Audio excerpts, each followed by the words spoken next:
gens sont ici mobilisés devant les médias, devant la télévision, devant le siège de la RTBF, parce que ces médias symbolisent la manipulation qui a été exercée depuis près de 2 ans, de façon à faire vivre les populations de par le monde dans la peur. Tout est fait matin, midi et soir pour que nous vivions dans la peur. Nous sommes maintenus dans une terreur disproportionnée, dans une terreur sans raison.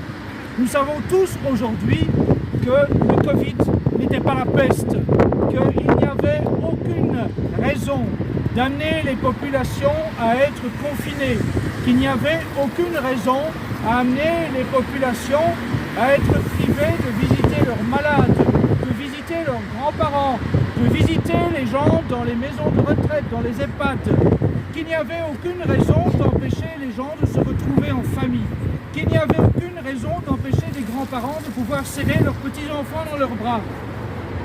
Hélas, les médias ont été les complices de cette manipulation.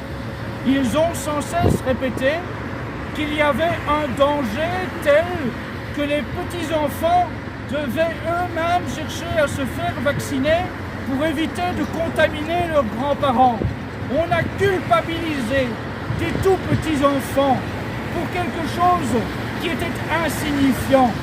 On sait aujourd'hui, de par les témoignages de différents pédopsychiatres, de différents chefs de clinique spécialisés dans le traitement des enfants, qu'il y a eu une explosion de tentatives de suicide chez les enfants comme il n'en a jamais existé.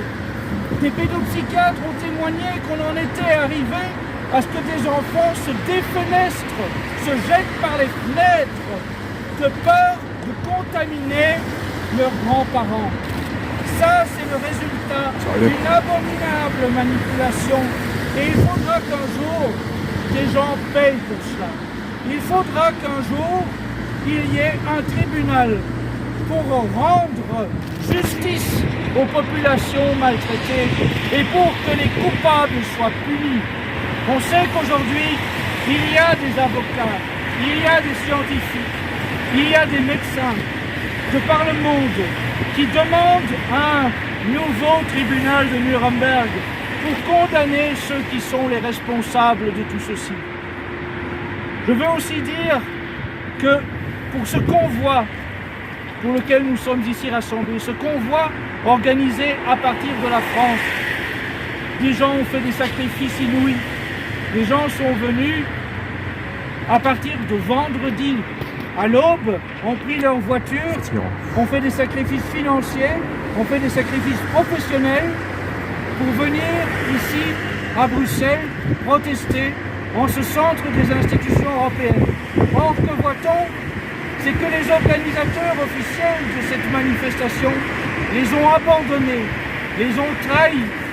C'est une honte que des milliers de gens ont été conduits jusqu'à Lille hier soir, dans le but de les amener à Bruxelles pour retrouver des convois venus d'autres pays européens. Des organisateurs officiels leur avaient promis des podiums, des autorisations officielles de manifester, des retrouvailles avec des convois des Pays-Bas, d'Allemagne, du Luxembourg, des pays de l'Est. Or, que s'aperçoit-on? Eh bien, que ces organisateurs officiels ont menti de bout en bout à des gens qui leur avaient fait confiance. Les ont amenés jusqu'à la frontière et puis leur ont dit, en gros, on vous a fait rouler pendant 3 jours et maintenant, ben non, vous n'irez pas à Bruxelles, ou en tout cas, on ne vous suivra pas à Bruxelles.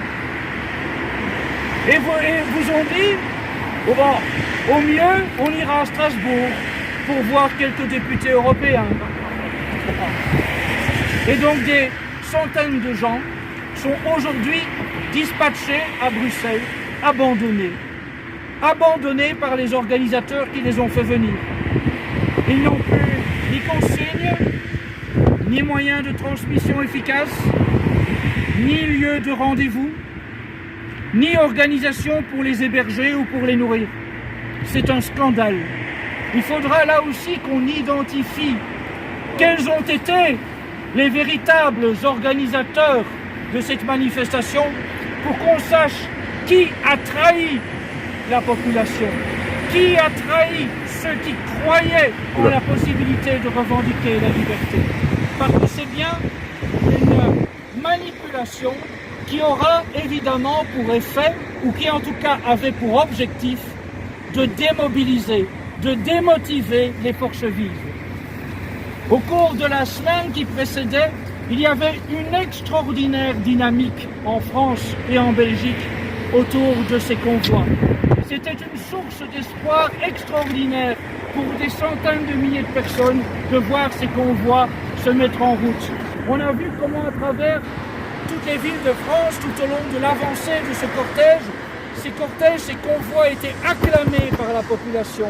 À quel point les gens venaient pour les encourager, pour leur remettre de la nourriture, des boissons, pour les applaudir, pour les acclamer. Et là, cet élan est cassé net par des organisateurs qui étaient des manipulateurs. Il faudra là aussi qu'on fasse la lumière sur ceci.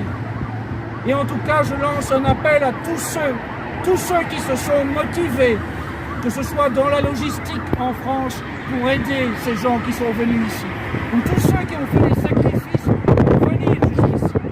Tenez bon, malgré toute la déception, malgré toute l'amertume qui peut être la vôtre du fiasco organisé pour cette manifestation, pour ce rassemblement. Parce que malgré tout, vous avez démontré que vous étiez une force vive, que vous étiez une force dynamique, prêt à de véritables sacrifices. Honneur à tous ceux qui ont fait le chemin jusqu'à Bruxelles, qui ont fait les sacrifices pour y arriver, dans le but de se battre pour la liberté et pour la vérité, pour défendre la liberté et la vérité pour eux, pour leurs enfants, pour leurs petits-enfants. Honneur à vous, tous ceux qui se sont sacrifiés pour ça. Et gardez le moral, même s'il y a des raisons d'être déçus et amers aujourd'hui, gardez le moral. Cherchez-vous de véritables chefs en qui vous pouvez avoir confiance et continuez le combat, continuez la bataille pour la liberté et pour la vérité. Bravo. Bravo. Liberté, liberté, liberté, liberté, liberté, liberté, liberté, liberté, liberté, liberté, liberté, liberté, dictature sanitaire, dictature sanitaire, dictature sanitaire, dictature sanitaire, dictature sanitaire, dictature sanitaire, dictature sanitaire, tyrannie sanitaire, tyrannie sanitaire, tyrannie sanitaire, tyrannie sanitaire, tyrannie sanitaire, tyrannie sanitaire. Wow.